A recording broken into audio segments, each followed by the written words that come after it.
जय हिंद दोस्तों, आप सब लोगों का बहुत-बहुत स्वागत है। ओपीएस से संबंधित एक और लेटेस्ट जानकारी लेकर इस चैनल के माध्यम से आप लोगों के साथ मैं जुड़ चुका हूँ। आइए जानते हैं कि इस वीडियो में हम क्या जानने वाले हैं। देखिए, पहली जनवरी 2004 या उसके बाद भर्ती हुए केंद्र सरकार के कर्मचारियों को एनपीएस में शामिल कर दिया गया। यह एक अंशदायी पेंशन योजना थी। इसके खिलाफ कर्मचारी लगातार संघर्ष कर रहे हैं। सरकारी कर्मचारियों को किसी भी अंशदायी पेंशन योजना के अधीन नहीं किया जाना चाहिए। गांधी जयंती पर 3.5 लाख कर्मियों वाले अखिल भारतीय रक्षा कर्मचारी महासंघ एआईडीईएफ ने गैर अंशदायी पुरानी पेंशन लागू करने के लिए प्रतिज्ञा ली है। रक्षा क्षेत्रों के कर्मचारियों का कहना है कि देश में एनपीएस को लागू हुए 20 वर्ष हो चुके हैं। पहली जनवरी 2004 या उसके बाद भर्ती हुए केंद्र सरकार के कर्मचारियों को एनपीएस में शामिल कर दिया गया। यह एक अंशदायी पेंशन योजना थी। इसके खिलाफ कर्मचारी लगातार संघर्ष कर रहे हैं। सरकारी कर्मचारियों को किसी भी अंशदायी पेंशन योजना के अधीन नहीं किया जाना चाहिए। उन्हें गैर अंशदायी पुरानी पेंशन योजना का फायदा देना होगा। पुरानी पेंशन से परिवार की आर्थिक और सामाजिक सुरक्षा सुनिश्चित होती है। एआईडीईएफ के महासचिव सी श्री कुमार ने कहा, सर्वोच्च न्यायालय ने स्पष्ट रूप से फैसला सुनाया है कि पेंशन सरकारी कर्मचारियों का अधिकार है। दुर्भाग्य से केंद्र सरकार पुरानी पेंशन को एक दायित्व के रूप में मान रही है। यूपीएस तो किसी भी तरह स्वीकार्य नहीं है। बता दें कि एआईडीईएफ 41 आयुध कारखानों, 52 डीआरडीओ प्रयोगशालाओं, सैन्य इंजीनियरिंग सेवाओं, सेना, नौसेना और वायुसेना के तहत विभिन्न रक्षा इकाइयों व गुणवत्ता आश्वासन एजेंसी डीजीक्यूए और डीजीएक एक्यूयूए में काम करने वाले 3.5 रक्षा नागरिक कर्मचारियों का प्रतिनिधित्व करता है।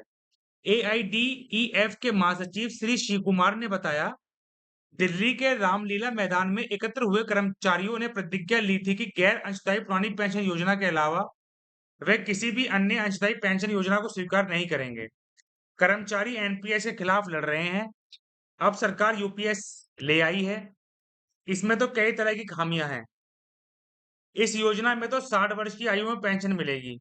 पुरानी पेंशन योजना को प्राप्त करने के लिए कर्मचारी अनिश्चितकालीन हड़ताल पर जाने के लिए भी तैयार हैं। बतौर श्री कुमार, सरकारी कर्मचारियों द्वारा बनाए गए दबाव के कारण भारत सरकार ने एनपीएस में सुधार के लिए तत्कालीन वित्तीय सचिव टीवी सोमनाथन की अध्यक्षता में एक समिति नियुक्त की थी।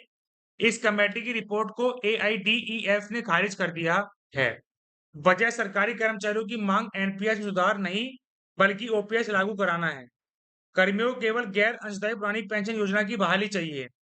केंद्र सरकार ने अब 24 अगस्त को एक और अंशदायी पेंशन योजना, एकीकृत पेंशन योजना यूपीएस शुरू करने के लिए टीवी सोमनाथन समिति की सिफारिश को एक तरफा मंजूर दे दी। यूपीएस तो एनपीएस योजना से भी अधिक विनाशकारी है। एआईडीईएफ ने प्रधानमंत्री मोदी द्वारा केंद्र सरकार के कर्मचारियों के नेताओं के साथ बुलाई गई बैठक का बहिष्कार किया था। इस बहिष्कार के पीछे अहम वजह यह थी कि प्रधानमंत्री ने कर्मचारी नेताओं को ओपीएस बहाल करने के लिए नहीं, अपितु यूपीएस शुरू करने के निर्णय की जानकारी देने के लिए आमंत्रित किया था। एआईडीईएफ ने यूपीएस को खारिज कर दिया है। एनपीएस और यूपीएस के खिलाफ लड़ाई जारी रखने और गैर अंशदायी पुरानी पेंशन योजना को हासिल करने का फैसला किया है। एनपीएस और यूपीएस के खिलाफ आंदोलन की शुरुआत को चिन्हित करने के लिए एआईडीईएफ के बैनर तले देश भर के रक्षा नागरिक कर्मचारियों ने महात्मा गांधी की मूर्ति के सामने एकत्रित होकर प्रतिज्ञा ली है।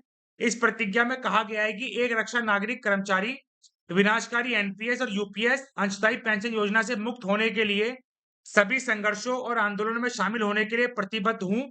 मैं सीसीएस पेंशन नियम 1972 अब 2021 के तहत गैर अंशदायी पेंशन प्राप्त करने की सभी ट्रेड यूनियन कार्यवाही कार्यक्रमों का भी समर्थन करता हूं।